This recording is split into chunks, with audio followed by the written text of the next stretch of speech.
اللہم صلی اللہ سیدنا محمد ان الوجود والکرم وعلیہ وبارک وسلم۔ دوستو، اللہ کے ایک نبی حضرت لوط علیہ السلام اور ان کی بیوی کے بارے میں ایک عجیب اور حیرت ناک واقعہ بتائیں گے، اور ہم آپ کو بتائیں گے کہ کیسے اللہ تعالیٰ تبارک تعالیٰ نے حضرت لوط علیہ السلام کی بیوی کو ایک پتھر کی مورت میں بدل دیا اور کیوں کر ان پر عذاب نازل ہوا۔ دوستو، حضرت لوط علیہ السلام کی قوم پر عذاب کس طرح نازل ہوا؟ وہ ایک ایسی وادی بن چکی تھی جہاں وہاں کوئی بھی جاتا تو وہاں کے مکین اسے لوٹ لیتے، اس کو سرے عام برہنہ کر دیتے اور بدفعلی کا سرے عام نشانہ بناتے۔ وہاں گھر سجے ہوئے، کوہلے تہلکتے ہوئے اور مرد مردوں کو للچائی نظروں سے دیکھتے تھے۔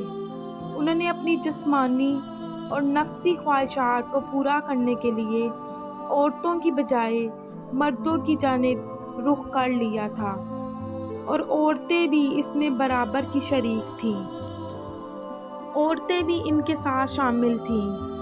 ان لوگوں نے جب مردوں کے ساتھ برا سلوک کرنا شروع کر دیا اور ان لوگوں نے حد اس روز پار کی جب حضرت لوط علیہ السلام کے پاس اللہ کے بھیجے ہوئے فرشتے دو خوبصورت لڑکوں کی شکل میں آئے، تو یہ خبر حضرت لوط علیہ السلام کی بیوی، جس کے بارے میں قرآن پاک میں آیا ہے کہ وہ پیچھے رہ جانے والوں میں سے ہے، اس نے جا کر یہ خبر اس گروہ کو دے دی۔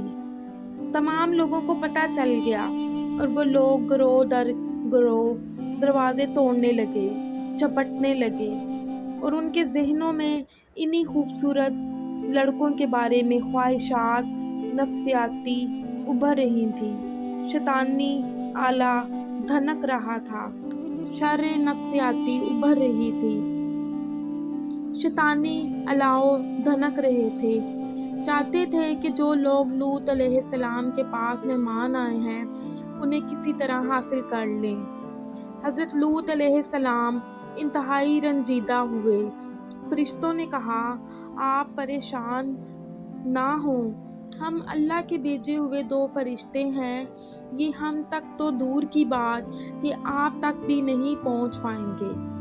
رات اللہ نے حفاظت کے ساتھ گزاری۔ اگلے روز جب تمام مرد باہر للچائی نظروں کے ساتھ اور آپس میں سر جوڑے اس بات میں مشاورات کر رہے تھے، منصوبے بنا رہے تھے کہ ان مہمانوں کو کیسے حاصل کیا جائے، اللہ کی طرف سے عذاب آ پہنچا۔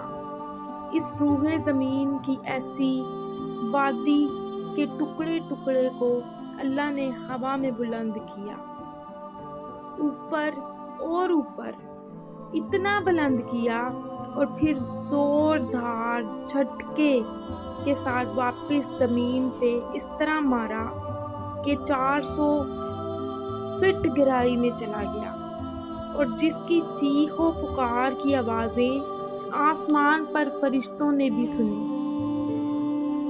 اور اس طرح یہ زمین کا ٹکڑا زمین میں دھنس گیا کہ نتیجتاً ان میں سے پانی نکل آیا، اور جو لوگ بچ گئے ان پر اللہ نے آسمان پر سے پتھر برسائے، آگ کی طرح کے پتھر اور نشان زدہ پتھر، جس کے حصے کا پتھر ہوتا صرف اسی کو آ کے لگتا، اللہ نے تہس نہس کر دیا۔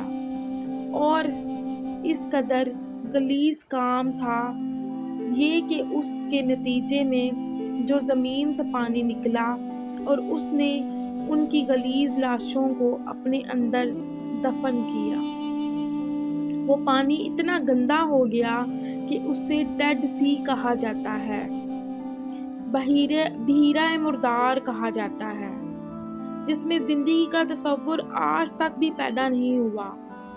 کوئی زندہ مچھلی نہیں ہے، کوئی مینڈک یا کوئی بھی حیوان وہاں پہ زندہ نہیں رہتا۔ یہ انجام تھا اللہ کی حدود کو پامال کرنے والوں کا، جو اللہ کے قانون کے ساتھ، شریعت کے قانون کے ساتھ کھلواڑ کرتے ہیں، اللہ کے عذاب کو دعوت دیتے ہیں۔ اللہ کریم اس قوم کو، وطن عزیز کو، امت مسلمیہ کو اس لعنت سے محفوظ رکھے۔ سلام پہنچے سب کو، میرے چینل کو سبسکرائب کریں۔